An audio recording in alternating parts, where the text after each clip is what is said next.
ನೀವು ಮೊದಲೇ ಬಾರಿ ನಮ್ಮ ಚಾನಲ್ನ ನೋಡ್ತಾ ಇದ್ದರೆ ಹಾಯ್, ನಾನು ರೂಪಾ. ಹಾಗೂ ನೀವು ನೋಡ್ತಾ ಇದ್ದೀರಾ ನಮ್ಮ ಕನ್ನಡ ಚಾನಲ್ ಆದ ಸ್ಮಯ ಕಲಿಕೆ. ನೀವಿನ್ನೂ ನಮ್ಮ ಚಾನಲ್ಗೆ ಸಬ್ಸ್ಕ್ರೈಬ್ ಆಗಿಲ್ಲ ಅಂದರೆ ಈ ಕೂಡಲೇ ಸಬ್ಸ್ಕ್ರೈಬ್ ಮಾಡ್ಕೊಳ್ಳಿ. ಹಾಗೆ ಪಕ್ಕದಲ್ಲಿ ಕಾಣುವ ಬೆಲ್ಲೈಕನ್ನ ಪ್ರೆಸ್ ಮಾಡಿ ಆಲ್ ಅಂತ ಟ್ಯಾಪ್ ಮಾಡೋದನ್ನು ಮರಿಬೇಡಿ. ಇವತ್ತಿನ ವಿಡಿಯೋದಲ್ಲಿ ಚಂದ್ರಗ್ರಹಣ ಯಾವ ದಿನ ಇದೆ, ಯಾವಾಗ ಪ್ರಾರಂಭ ಆಗುತ್ತೆ, ನಮಗೆ ಚಂದ್ರಗ್ರಹಣ ಗೋಚಾರ ಆಗುತ್ತಾ ಇಲ್ವಾ, ಚಂದ್ರಗ್ರಹಣ ಯಾವ ಸಮಯದಲ್ಲಿ ಇದೆ, ಮತ್ತೆ ಮೋಕ್ಷದ ಸಮಯ ಯಾವಾಗ, ಯಾವ್ಯಾವ ರಾಶಿಗೆ ಶುಭ ಫಲ ಇದೆ ಮತ್ತೆ ಯಾವ್ಯಾವ ರಾಶಿಗೆ ಅಶುಭ ಫಲ ಇದೆ, ಇನ್ನು ಗರ್ಭಿಣಿ ಸ್ತ್ರೀಯರು ಈ ಗ್ರಹಣದ ಸಮಯದಲ್ಲಿ ಹೇಗಿರಬೇಕು, ಇನ್ನು ಅತಿ ಮುಖ್ಯವಾಗಿ ಯಾವ್ಯಾವ ರಾಶಿಗೆ ಅಶುಭ ಫಲ ಇದೆಯೋ ಅವರು ಯಾವ ರೀತಿ ಪರಿಹಾರ ಮಾಡ್ಕೋಬೇಕು, ಇದೆಲ್ಲ ಮಾಹಿತಿ ನಿಮ್ಗಾಗಿ. ಇನ್ನೂ ಕೆಲವರೆಲ್ಲ ಕೇಳ್ತಾ ಇದ್ರಿ, ನಾವು ಇರೋವಂಥ ಊರಿನಲ್ಲಿ ದರ್ಬೆ ಸಿಗೋದಿಲ್ಲ, ಅದಕ್ಕೆ ಏನು ಮಾಡಬೇಕು ಅಂತ. ದರ್ಬೆ ಸಿಕ್ಕಿಲ್ಲ ಅಂತಂದರೆ ನಾವು ಯಾವ ರೀತಿ ಆಚರಿಸ್ಬೇಕು, ಇವಾಗ ಈ ಎಲ್ಲ ಮಾಹಿತಿ ತಿಳ್ಕೊಳ್ಳೋದಕ್ಕೋಸ್ಕರ ಫಟಾಫಟ್ ಅಂತ ವಿಡಿಯೋನ ಶುರು ಮಾಡೋಣ. ಇದು ಒಂದು ರಿಕ್ವೆಸ್ಟೆಡ್ ವಿಡಿಯೋ. ಚಂದ್ರಗ್ರಹಣದ ಬಗ್ಗೆ ನಮಗೆ ಸ್ವಲ್ಪ ಬೇಗ ತಿಳಿಸ್ಕೊಡಿ ಅಂತ ಕೇಳಿದ್ದಕ್ಕೆ ಈ ವಿಡಿಯೋನ ಮಾಡ್ತಾ ಇದ್ದೀನಿ. ಈ ಒಂದು ಚಂದ್ರಗ್ರಹಣ ಭಾರತದಲ್ಲಿ ಗೋಚಾರ ಆಗ್ತಾ ಇದೆ. ಮತ್ತೆ ಈ ಒಂದು ಚಂದ್ರಗ್ರಹಣದ ಆಚರಣೆಯನ್ನ ನಾವೆಲ್ಲರೂ ಕೂಡ ತಪ್ಪದೆ ಮಾಡಲೇಬೇಕು, ಎಲ್ಲಾ ನಿಯಮಗಳನ್ನ ಪಾಲಿಸಲೇಬೇಕು. ಇದೇ ಮಾರ್ಚ್ ತಿಂಗಳು 3ನೇ ತಾರೀಕು ಹುಣ್ಣಿಮೆ ಕೂಡ ಇದೆ. ಅವತ್ತು ನಮಗೆ ಚಂದ್ರಗ್ರಹಣ ಸಂಧ್ಯಾವಸ್ಥೆನಲ್ಲಿ ಇದೆ. ಈ ಗ್ರಹಣ ನಮಗೆ ಗೋಚಾರ ಆಗ್ತಾ ಇದೆ, ಹಾಗೆ ಇದನ್ನ ನಾವು ಆಚರಣೆಯನ್ನ ಮಾಡಲೇಬೇಕು. ಖಂಡಗ್ರಾಸ ಕೇತುಗ್ರಸ್ತ ಚಂದ್ರಗ್ರಹಣ ಅಂತ ಹೇಳಿ ಹುಣ್ಣಿಮೆ ದಿವಸ ಮಾರ್ಚ್ 3ನೇ ತಾರೀಕು ಮಂಗಳವಾರ, ಇನ್ನೂ 1 ವಾರ ಇದೆ. ಈಗ ಎಷ್ಟಾಗುತ್ತೋ ಅಷ್ಟು ನಾನು ನಿಮಗೆ ತಿಳಿಸಿದ್ದೀನಿ. ಇನ್ನೂ ಅಪ್ಡೇಟ್ ನನಗೇನಾದರೂ ಸಿಕ್ಕಿದೆ ಮತ್ತೆ ಮುಂದಿನ ವಿಡಿಯೋದಲ್ಲಿ ತಿಳಿಸ್ಕೊಡ್ತೀನಿ. ಈ ಒಂದು ಚಂದ್ರಗ್ರಹಣ ಭಾರತದಲ್ಲಿ ಗೋಚಾರ ಆಗ್ತಾ ಇದೆ. ಮತ್ತೆ ಈ ಒಂದು ಚಂದ್ರಗ್ರಹಣದ ಆಚರಣೆಯನ್ನ ನಾವೆಲ್ಲರೂ ಕೂಡ ತಪ್ಪದೆ ಮಾಡಲೇಬೇಕು, ಎಲ್ಲ ನಿಯಮಗಳನ್ನು ಪಾಲಿಸಲೇಬೇಕು. ಮುಖ್ಯವಾಗಿ ಮಕ್ಕಳು, ಗರ್ಭಿಣಿ ಸ್ತ್ರೀಯರು, ವೃದ್ಧರು, ಅನಾರೋಗ್ಯದಿಂದ ಪೀಡಿತರಾಗಿರೋರು ಎಲ್ಲರೂ ಸಹ ಗ್ರಹಣವನ್ನು ಆಚರಣೆ ಮಾಡಲೇಬೇಕು. ಎಷ್ಟು ಗಂಟೆಗೆ ಗ್ರಹಣವನ್ನು ಆಚರಣೆ ಮಾಡಬೇಕು ಮತ್ತೆ ಎಷ್ಟು ಗಂಟೆಗೆ ಗ್ರಹಣ ಹಿಡಿಯುತ್ತೆ ಅಂತ ನೋಡೋದಾದ್ರೆ ನಮಗೆ ತುಂಬಾ ಜಾಸ್ತಿ ಹೊತ್ತು ಗ್ರಹಣ ಗೋಚಾರ ಆಗ್ತಾ ಇಲ್ಲ. ಮತ್ತೆ ಸೂರ್ಯಾಸ್ತ ಸಮಯ ನಿಮ್ಮ ಊರುಗಳಲ್ಲಿ, ಬೇರೆ ಬೇರೆ ಊರುಗಳಲ್ಲಿ ಅಂದರೆ ಬೇರೆ ಬೇರೆ ಊರುಗಳಲ್ಲಿ ಏನಾದರೂ ಇದ್ದರೆ ನಿಮ್ಮ ಊರುಗಳಲ್ಲಿ ಸೂರ್ಯಾಸ್ತ ಎಷ್ಟು ಗಂಟೆಗೆ ಇದೆ, ಸೂರ್ಯ ಎಷ್ಟು ಗಂಟೆಗೆ ಮುಳುಗ್ತಾರೆ, ಆ ಟೈಮಿಂಗ್ಸನ್ನು ನೀವು ನೋಟ್ ಮಾಡಿ ಇಟ್ಕೊಳ್ಳಿ. ಮತ್ತು ಚಂದ್ರಗ್ರಹಣ ಎಷ್ಟು ಗಂಟೆಗೆ ಇದೆ ಅಂತ ಹಾಗೇನೆ ಲೆಕ್ಕ ಇಟ್ಕೋಬೇಕು. ನಾನಿವಾಗ ಪಂಚಾಂಗದಲ್ಲಿ ಯಾವ ರೀತಿ ಇದೆಯೋ ನಾನು ನಿಮಗೆ ಆ ರೀತಿ ತಿಳಿಸ್ತಾ ಇದ್ದೀನಿ. ಆಲ್ಮೋಸ್ಟ್ ಎಲ್ಲ ಊರುಗಳಲ್ಲೂ ಆಲ್ಮೋಸ್ಟ್ ಅದೇ ಪ್ರಕಾರನೇ ಆಗ್ಬೋದು, ಸ್ವಲ್ಪ ಹೆಚ್ಚು ಕಮ್ಮಿ ಆಗಿರ್ಬೋದು ಅಷ್ಟೇ. ಅಂದರೆ ಸ್ವಲ್ಪ ಹಿಂದೆ ಮುಂದೆ ನಾವು ಜಾಗರೂಕತೆನ ತಗೊಂಡ್ರೆ ಸಾಕಾಗುತ್ತೆ. ನಾವಿವಾಗ ಸೂರ್ಯಾಸ್ತ ಸಮಯ 6:34 ಅಂತ ಇಟ್ಕೊಂಡ್ರೆ ನಾವು ಸಂಜೆ ಸೂರ್ಯಾಸ್ತ ಆಗಿನಿಂದ ಲೆಕ್ಕ ತಗೊಂಡ್ರೆ ಆ ಸಮಯದಲ್ಲಿನೇ ಚಂದ್ರೋದಯ ಸಮಯ ಇರುತ್ತೆ. ಹಾಗಾಗಿನೇ ಚಂದ್ರೋದಯದ ಸಮಯ 6:34 ಅಂತ ಸೂರ್ಯಾಸ್ತದ ಸಮಯದಿಂದ ಗ್ರಹಣ ಪ್ರಾರಂಭ ಆಗುತ್ತೆ. ಹಂಗಾಗಿ ಮೋಕ್ಷದ ಸಮಯ ಬಂದು 6:47 ಅಂದರೆ ನಮಗೆ ಇಲ್ಲಿ 13ರಿಂದ 15 ನಿಮಿಷದ ಕಾಲ ಗ್ರಹಣ ಸಂಭವಿಸುತ್ತೆ ಅಂತ ಹೇಳುತ್ತೆ. ಅಂದ್ರೆ ಆ ಸಮಯದಲ್ಲಿ ನಾವು ಗ್ರಹಣವನ್ನ ಆಚರಣೆಯನ್ನ ಮಾಡಬೇಕಾಗುತ್ತೆ. ಇನ್ನು ನಿಮ್ಮ ಊರುಗಳಲ್ಲಿ ಸೂರ್ಯಾಸ್ತದ ಸಮಯ, ಚಂದ್ರೋದಯದ ಸಮಯನ ನೋಡ್ಕೊಂಡು ಗ್ರಹಣ ಹಿಡ್ದಿರುವಂತ ಸ್ನಾನವನ್ನ ಮಾಡಬೇಕು ಅವತ್ತಿನ ದಿವಸ. ಅಂದ್ರೆ ಮಾರ್ಚ್ 3ನೇ ತಾರೀಕು ಮಂಗಳವಾರ ಹುಣ್ಣಿಮೆ ಇದೆ. ಅವತ್ತಿನ ದಿನ ಬೆಳಗ್ಗೆ ಪ್ರಾತಃ ಕಾಲದಲ್ಲಿನೇ ಅಂದ್ರೆ ಬೆಳಗ್ಗೆ ಸೂರ್ಯೋದಯದಿಂದಲೇನೆ ನಮಗೆ ವೇದ ಆರಂಭ ಆಗ್ಬಿಡುತ್ತೆ. ಹಾಗಾಗಿ ಅವತ್ತು ಬೆಳಗ್ಗೆ ಊಟ ಇರೋದಿಲ್ಲ, ಬೆಳಗ್ಗೆ ಊಟವನ್ನ ಮಾಡಬಾರ್ದು. ಪ್ರತಿ ಸಲ ಗ್ರಹಣದ ಸಮಯದಲ್ಲಿ ಹೇಳ್ತಾ ಇರ್ತೀನಿ ಅಲ್ವಾ, ವೇದ ಆರಂಭ ಆಗಿದೆ ಅಂತಂದರೆ ಅಲ್ಲಿಂದ ನಾವು ಏನು ತಗೋಬಾರ್ದು ಹೊಟ್ಟೆಗೆ. ಅದಕ್ಕೂ ಮುಂಚೆನೇ ನಾವು ಊಟ ತಿಂಡಿ ಏನಾದರೂ ಮಾಡಬೇಕಾಗುತ್ತೆ. ಹಾಗಾಗಿನೇ ಅವತ್ತಿನ ದಿವಸ ಮಂಗಳವಾರ ಪ್ರಾತಃ ಕಾಲ ಸೂರ್ಯೋದಯದಿಂದಲೇ ವೇದ ಆರಂಭ ಆಗ್ತಾ ಇದೆ. ಹಂಗಾಗಿ ನಾವು ಸೂರ್ಯೋದಯಕ್ಕಿಂತ ಮುಂಚಿತವಾಗಿ ನಾವು ಏನೂ ತಿನ್ನಬಾರ್ದು. ಶಾಸ್ತ್ರದ ಪ್ರಕಾರ ಸೂರ್ಯೋದಯದ ನಂತರನೇ ಊಟವನ್ನ ಮಾಡಬೇಕು. ಅವತ್ತಿನ ದಿವಸ ಭೋಜನ ಇಲ್ಲ. ಇನ್ನು ಮಂಗಳವಾರ ಹಗಲು ಭೋಜನ ಅಂದರೆ ಬೆಳಗ್ಗೆ ಊಟ ಇಲ್ಲ. ಆದ ಕಾರಣ ಗ್ರಹಣ ಬಿಟ್ಟ ಮೇಲೆ ಗ್ರಹಣದ ಮೋಕ್ಷದ ನಂತರ ಅಂದರೆ 6:47 ನಂತರ ಮನೆಯೆಲ್ಲ ಕ್ಲೀನ್ ಮಾಡಿಕೊಂಡು ಸ್ನಾನ ಮಾಡಿಕೊಂಡು ಪೂಜೆನ ಮಾಡಿಬಿಟ್ಟು ಊಟ ಮಾಡಬೇಕಾಗುತ್ತೆ. ಹಾಗಾಗಿ ಅಶಕ್ತರು, ಆರೋಗ್ಯ ಸರಿ ಇಲ್ಲದೆ ಇರೋರು, ವೃದ್ಧರು ಮತ್ತು ಗರ್ಭಿಣಿ ಸ್ತ್ರೀಯರು, ಚಿಕ್ಕ ಚಿಕ್ಕ ಮಕ್ಕಳು ಸೂರ್ಯ ಮುಳುಗೋಕ್ಕಿಂತ ಮುಂಚೆನೆ ಹಿಂದಿನ 3 ತಾಸು ಮುಂಚೆ ಏನಾದರೂ ತಿಂದರೆ ಸಾಕಾಗುತ್ತೆ. ಅಂದರೆ ಒಂದು 3 ಗಂಟೆ ಗ್ಯಾಪ್ ಇರಬೇಕು. ಈಗ ಸೂರ್ಯಾಸ್ತ 6 ಗಂಟೆ 34 ನಿಮಿಷಕ್ಕೆ ಇದೆ ಅಂತ ಅಂದರೆ ಅದಕ್ಕೂ ಮುಂಚೆ 3 ಗಂಟೆ ಮುಂಚೆನೇ ಏನಾದರೂ ನೀವು ತಿಂದು ಕೂತ್ಕೋಬೇಕು. ಅಶಕ್ತರು, ಮಕ್ಕಳು ಈ ಥರ ಅಂದರೆ ಸುಮಾರಾಗಿ ಒಂದು 2 ಗಂಟೆ 2:30 ಆ ಗಂಟೆ ಅಂದ್ಕೊಳ್ಳಿ. ಆ ಗಂಟೆವರೆಗೂ ಏನಾದರೂ ತಗೋಬೋದು. ಹತ್ತತ್ರ 2:45ವರೆಗೂ ಸಮಯ ಇರುತ್ತೆ. ತೀರಾ 3 ಗಂಟೆ ಮೇಲೆ ತಿನ್ನೋದಕ್ಕೆಲ್ಲ ಹೋಗಬೇಡಿ.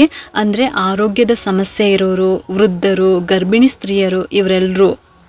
ಇನ್ನು ಅವತ್ತಿನ ದಿವಸ ಸೂರ್ಯೋದಯದ ಸಮಯದಲ್ಲಿ ವೇದ ಆರಂಭ ಆಗ್ತಾ ಇರೋ ಕಾರಣಕ್ಕೆ ಅಷ್ಟು ಒಳಗಡೆನೆ ನೀವು ಎಲ್ಲ ಕಡೆನೂ ನೀವು ದರ್ಬೆಗಳನ್ನು ಹಾಕಬೇಕು. ಅಕಸ್ಮಾತ್ ನೀವೇನಾದರೂ ಯಾವುದಾದ್ರೂ ವ್ರತ ಈ ಥರ ಏನಾದರೂ ಇಡ್ತಿದ್ರೆ ಅದ್ರ ಮೇಲೂ ಸಹ ದರ್ಬೆನ ಹಾಕಬೇಕು. ಮತ್ತು ಪ್ರತಿಯೊಂದು ವಸ್ತುಗಳ ಮೇಲೆ ಮತ್ತು ತಿನ್ನೋ ಪದಾರ್ಥಗಳು ಉಪ್ಪಿನಕಾಯಿ ಈ ಥರದ್ದೆಲ್ಲ ಇದ್ದಾಗ ಆದಷ್ಟು ಹಾಲು, ಮೊಸರು ಈ ಥರದನ್ನು ಸ್ಟೋರ್ ಮಾಡ್ಕೋಬೇಡಿ. ನೀವು ಫ್ರೆಶ್ ಆಗಿ ತಂದ್ಕೊಂಡೇನೆ ಯೂಸ್ ಮಾಡ್ಕೊಳ್ಳಿ ಸಂಜೆ ಗ್ರಹಣ ಬಿಟ್ಟ ಮೇಲೆ. ಯಾಕಂದರೆ ಆ ಥರ ಏನಾದರೂ ನಾವು ಮಾಡಿಟ್ಟಿದ್ದು ಅಡುಗೆ ತಿಂಡಿಗಳು ಅದನ್ನು ಮಾಡಿಟ್ಟಿದ್ದು ಇರಲಿ ಬಿಡು ಆಮೇಲೆ ತಿನ್ನೋಣ ರಾತ್ರಿ ಅಂತ ಆ ಥರ ಎಲ್ಲ ಮಾಡೋಕ್ಕೆ ಹೋಗಬೇಡಿ. ಇದರಿಂದ ರೋಗಗಳು ಬರುತ್ತೆ. ಹಾಗಾಗಿ ಏನೂ ಸ್ಟೋರ್ ಮಾಡಿ ಇಟ್ಕೊಳ್ಳೋದಕ್ಕೆ ಹೋಗಬೇಡಿ. ಇನ್ನು ಹಾಲು, ಮೊಸರು ಬೆಳಗ್ಗೆನೆ ಎಷ್ಟಾಗುತ್ತೋ ಅಷ್ಟು ಖರ್ಚು ಮಾಡಿಟ್ಕೊಂಡ್ಬಿಟ್ಟು ಮುಗಿಸ್ಕೊಂಡು ಹೊಸ್ದಾಗಿ ತರೋದಕ್ಕೆ ಹೋಗಬೇಡಿ. ಮತ್ತು ಗ್ರಹಣ ಬಿಟ್ಟ ಮೇಲೆ ಫ್ರೆಶ್ ಆಗಿ ತಂದು ನೀವು ಮಾಡ್ಕೋಬೋದು. ಆದಷ್ಟು ಮನೆಯಲ್ಲೇ ಇತ್ತು ಅಂತ ಅಂದರೆ ಒಂದು ಸ್ವಲ್ಪ ದರ್ಬೆನ ಹಾಕಿ, ಹಾಗೆ ನೀರಿನ ಟ್ಯಾಂಕ್ಗೂ ಕೂಡ ದರ್ಬೆನ ಹಾಕಬೇಕು. ಈ ಥರ ಎಲ್ಲ ಕಡೆಗೂ ನೀವು ದರ್ಬೆಗಳನ್ನು ಹಾಕಬೇಕು. ದರ್ಬೆ ಇಲ್ಲ ನಮಗೆ ಸಿಗ್ತಾ ಇಲ್ಲ ನಾವಿರೋಂಥ ಕಡೆ ಅಂತ ಅಂದರೆ ನೀವು ತುಳಸಿ ದಳವನ್ನು ಕೂಡ ಹಾಕ್ಬೋದು. ಯಾಕಂದರೆ ಹೋದ್ಸಲ ಈ ರೀತಿ ಕಮೆಂಟ್ ಬರೆದಿದ್ರಿ ನನಗೆ ಸಿಗ್ತಾ ಇಲ್ಲ ಏನು ಮಾಡಬೇಕು ಅಂತ. ದರ್ಬೆ ಸಿಕ್ಕಿಲ್ಲ ಅಂತ ಅಂದಾಗ ನೀವು ತುಳಸಿ ದಳವನ್ನು ಕೂಡ ನೀವು ಹಾಕ್ಬೋದು. ಇನ್ನು ಅತಿ ಮುಖ್ಯವಾಗಿ ಗರ್ಭಿಣಿ ಸ್ತ್ರೀಯರು, ಮುಖ್ಯವಾಗಿ ಮಂಗಳವಾರ ದಿವಸ ಹೋಳಿ ಹುಣ್ಣಿಮೆ ಇರುತ್ತೆ. ಬೆಳಗ್ಗೆಯಿಂದನೇ ನೀವು ಎಚ್ಚರವಾಗಿರಬೇಕು. ಯಾವುದೇ ಕಾರಣಕ್ಕೂ ಹೊರಗಡೆ ಎಲ್ಲ ಬರೋದಕ್ಕೆ ಹೋಗಬೇಡಿ. ಅವತ್ತಿನ ದಿವಸ ಗ್ರಹಣ ಬಿಟ್ಟ ಮೇಲೂ ಕೂಡ ನೀವು ಆದಷ್ಟು ಅವತ್ತಿನ ದಿವಸ ಒಳಗಡೆನೇ ಇರೋದೇ ಉತ್ತಮ ಅಂತ ನಾನು ಹೇಳ್ತೀನಿ. ಇನ್ನು ಗ್ರಹಣದ ಸಮಯದಲ್ಲಿ ಆದಷ್ಟು ದೇವರ ಧ್ಯಾನವನ್ನು ಮಾಡಬೇಕು, ಸ್ತೋತ್ರ ಪಾರಾಯಣ ಮಾಡಬೇಕು. ಈ ಒಂದು ಸಮಯದಲ್ಲಿ ಏನು ನಾವು ಪಾರಾಯಣ ಮಾಡ್ತೀವೋ ಅದು ಸಿದ್ಧಿ ಆಗುತ್ತೆ. ಎಂತಹ ಸ್ತೋತ್ರನ ಹೇಳ್ಕೋಬೇಕು ಅಂತ ಅಂದ್ಕೊಂಡಿರ್ತೀವೋ ಅದು ನಮಗೆ ಫಲ ಸಿಗುತ್ತೆ. ಅಷ್ಟು ಶಕ್ತಿ ಇರುತ್ತೆ ಗ್ರಹಣದ ಸಮಯದಲ್ಲಿ. ಹಾಗಾಗಿ ಇನ್ನು ಗ್ರಹಣ ಹಿಡ್ದಿರುವಂಥ ಸ್ನಾನವನ್ನು ಮಾಡಬೇಕು. ಅಂದರೆ ಗ್ರಹಣದ ಸ್ಪರ್ಶ ಏನಾಗುತ್ತೆ ಸೂರ್ಯಾಸ್ತದ ನಂತರ ಚಂದ್ರೋದಯದ ಸಮಯದಲ್ಲಿ, ಆ ಸಮಯದಲ್ಲಿ 6 ಗಂಟೆ 34 ಅಥವಾ 35 ನಿಮಿಷಕ್ಕೆ ಮೊದಲು ತಲೆಗೆ ಹಿಡಿ ಬಟ್ಟೆನಲ್ಲೇ ನೀವು ಯಾವ ಬಟ್ಟೆನ ಸ್ನಾನ ಮಾಡಿ ಉಟ್ಕೊಂಡಿರ್ತೀರಲ್ವ ಅದೇ ಬಟ್ಟೆ ಮೇಲೇನೆ, ಅಂದರೆ ಮೈ ಮೇಲೆ ಬಟ್ಟೆ ಇರಬೇಕು, ಅದರಲ್ಲಿನೇ ತಲೆಗೆ ನೀರನ್ನು ಹಾಕೋಬೇಕು. ಶ್ಯಾಂಪು ಎಣ್ಣೆ ಹಚ್ಕೊಳ್ಳೋದು ಆ ಥರ ಏನೂ ಮಾಡಬಾರ್ದು. ಸುಮ್ಮನೆ ತಲೆಗೆ ನೀರನ್ನು ಹಾಕೋಬೇಕು. ಆಮೇಲೆ ಆ ಬಟ್ಟೆನ ಕಳಿಸ್ಬಿಟ್ಟು ಅಲ್ಲೇ ಇಟ್ಬಿಡಬೇಕು. ಮತ್ತೆ ನಿಮಗೆ ಯಾವ ಬಟ್ಟೆ ಬೇಕಾಗುತ್ತೋ ಅದನ್ನು ಒಂದು ಕಡೆ ಎತ್ತಿಟ್ಕೊಂಡಿರಬೇಕು, ಮೊದಲೇ ಎತ್ತಿಟ್ಕೊಂಡಿರಬೇಕು. ಎಲ್ಲ ಬಟ್ಟೆಗಳನ್ನು ಮುಟ್ಟೋದಕ್ಕೆಲ್ಲ ಹೋಗಬೇಡಿ ಗ್ರಹಣದ ಸಮಯದಲ್ಲಿ. ಹಾಸಿಗೆ ಬಟ್ಟೆನ ಮುಟ್ಬಾರ್ದು, ಮಲ್ಕೋಬಾರ್ದು, ತಿನ್ನಬಾರ್ದು, ಕುಡಿಬಾರ್ದು, ಮತ್ತು ಮಲಮೂತ್ರಗಳಿಗೆ ಹೋಗಬಾರ್ದು, ವಿಸರ್ಜನೆಯನ್ನು ಮಾಡಬಾರ್ದು. ಇದನ್ನು ಎಚ್ಚರ ವಹಿಸಬೇಕು. ನೀವು ಎಷ್ಟು ಜನ ಇರ್ತಿರೋ ಮನೆಯಲ್ಲಿ ಅಷ್ಟು ಒಂದು ಜೊತೆ ಬಟ್ಟೆನ ತೆಗೆದಿಡ್ಬೇಕು ಸಪ್ರೇಟಾಗಿ.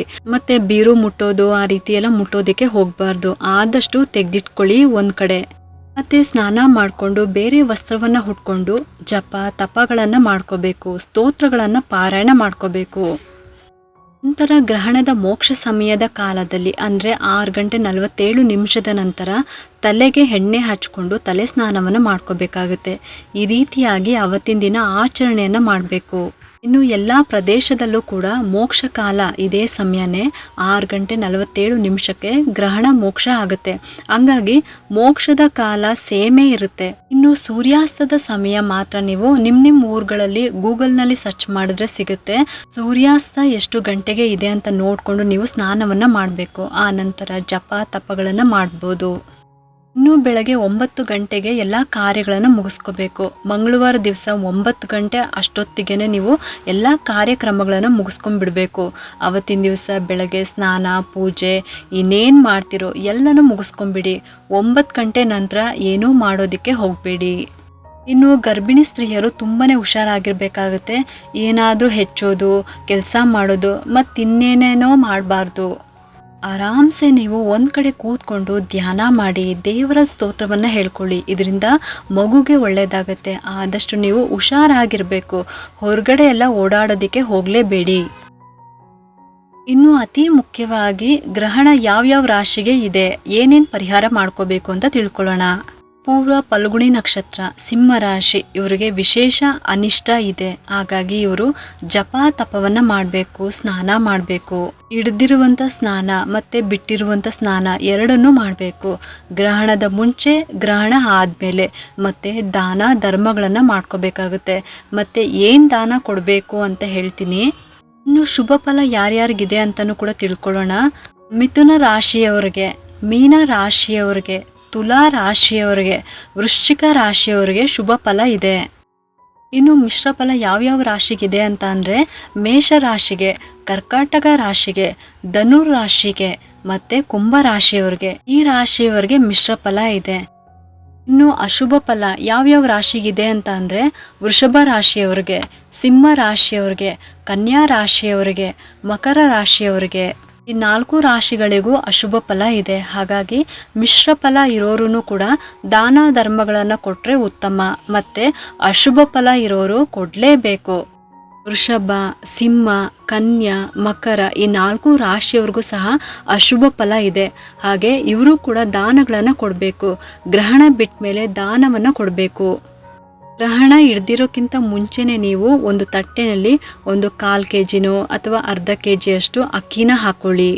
ಅದರಲ್ಲಿ ಚಂದ್ರಬಿಂಬ ಇದು ಸಿಗುತ್ತೆ, ಎಲ್ಲ ಗ್ರಂಥಿಗೆ ಅಂಗಡಿನಲ್ಲೂ ಕೂಡ ಸಿಗುತ್ತೆ. ಅದನ್ನು ತೊಗೊಂಡು ಬಂದು ಇಟ್ಕೊಳ್ಳಿ. ನಿಮಗೆ ಸಾಧ್ಯ ಆದರೆ 1 ಮೀಟರಷ್ಟು ವೈಟ್ ಬಟ್ಟೆ ಅಂದರೆ ಬಿಳಿ ಬಟ್ಟೆ ಅದನ್ನು ಇಟ್ಟು ತಾಂಬೂಲ ದಕ್ಷಿಣೆ ಸಮೇತವಾಗಿ ದೇವ್ರ ಮುಂದೆ ಇಟ್ಬಿಟ್ಟು ಗ್ರಹಣ ಬಿಟ್ಟ ಮೇಲೆ ಸ್ನಾನ ಮಾಡಿಕೊಂಡು ಅದನ್ನು ತೊಗೊಂಡೋಗ್ಬಿಟ್ಟು ಎಲ್ಲಾದರೂ ದೇವಸ್ಥಾನಕ್ಕೆ ಕೊಡ್ಬೋದು. ಅಲ್ಲಿ ಪುರೋಹಿತರು ತೊಗೊತಾರೆ ಇದನ್ನೆಲ್ಲ. ಇದಿಷ್ಟು ಪಂಚಾಂಗದಲ್ಲಿ ಹೇಗೆ ಕೊಟ್ಟಿದ್ದಾರೋ ಅದನ್ನು ನಾನು ನಿಮಗೆ ತಿಳಿಸಿದ್ದೀನಿ. ಇನ್ನು ಸೂರ್ಯಾಸ್ತದ ಸಮಯ ನೀವು ನಿಮ್ಮ ಊರುಗಳಲ್ಲಿ ಎಷ್ಟು ಗಂಟೆಗೆ ಇದೆ ಇದನ್ನು ನೋಡಿಕೊಂಡು ನೀವು ಗ್ರಹಣವನ್ನು ಆಚರಿಸ್ಕೊಳ್ಳಿ. ಇನ್ನೂ ಇದ್ರ ಬಗ್ಗೆ ಅಪ್ಡೇಟ್ ಸಿಕ್ತು ಅಂತ ಅಂದರೆ ನಾನು ನಿಮಗೆ ಮುಂದಿನ ವಿಡಿಯೋದಲ್ಲೂ ಕೂಡ ತಿಳಿಸ್ಕೊಡ್ತೀನಿ. ಇಷ್ಟು ಕೂಡ ಚಂದ್ರಗ್ರಹಣ ಯಾವಾಗಿದೆ, ಯಾವಾಗ ಗೋಚಾರ ಆಗುತ್ತೆ, ಯಾವ ಸಮಯದಲ್ಲಿ ನಾವು ಆಚರಿಸ್ಬೇಕು, ಯಾವಾಗ ಮೋಕ್ಷ, ಯಾವ್ಯಾವ ರಾಶಿಗೆ ಶುಭ ಫಲ ಮತ್ತು ಅಶುಭ ಫಲ, ಮತ್ತು ಗರ್ಭಿಣಿ ಸ್ತ್ರೀಯರು ಯಾವ ರೀತಿ ಎಚ್ಚರಿಕೆ ವಹಿಸಬೇಕು, ಇನ್ನು ಯಾವ್ಯಾವ ರಾಶಿಗೆ ಅಶುಭ ಫಲ ಇದೆಯೋ ಅವರು ಯಾವ ರೀತಿ ಪರಿಹಾರ ಮಾಡ್ಕೋಬೇಕು, ಇದೆಲ್ಲ ಮಾಹಿತಿ ನಾನು ನಿಮಗೆ ತಿಳಿಸಿದ್ದೀನಿ. ಈ ಒಂದು ಉಪಯುಕ್ತ ಮಾಹಿತಿ ನಿಮ್ಗೆ ಇಷ್ಟ ಆಗಿದೆ ಅಂತ ನಾನು ಭಾವಿಸ್ತಾ ಈ ವಿಡಿಯೋನ ಮುಗಿಸ್ತಾ ಇದ್ದೀನಿ. ಈ ವಿಡಿಯೋ ಏನಾದರೂ ನಿಮ್ಗೆ ಇಷ್ಟ ಆಗಿದ್ರೆ ಒಂದು ಲೈಕ್ ಮಾಡಿ, ಶೇರ್ ಮಾಡಿ ಮತ್ತು ಸಬ್ಸ್ಕ್ರೈಬ್ ಮಾಡಲು ಮರಿಬೇಡಿ. ಯಾಕಂದರೆ ನೀವು ಮಾಡೋ ಒಂದು ಸಬ್ಸ್ಕ್ರೈಬಿಂದ ನಮ್ಮಂತಹ ಸಣ್ಣ ಸಣ್ಣ ಚಾನಲ್ಸ್ಗೆ ಒಂದು ಸಪೋರ್ಟ್ ಮಾಡ್ದಂಗೆ ಆಗುತ್ತೆ. ಮತ್ತೆ ಸಿಗ್ತೀನಿ ಮುಂದಿನ ಹೊಸ ವಿಡಿಯೋದೊಂದಿಗೆ ಅಂತ ಹೇಳ್ತಾ ಈ ವಿಡಿಯೋನ ಮುಗಿಸ್ತಾ ಇದ್ದೀನಿ. ಸರ್ವೇ ಜನ ಸುಖಿನೋ ಭವಂತು.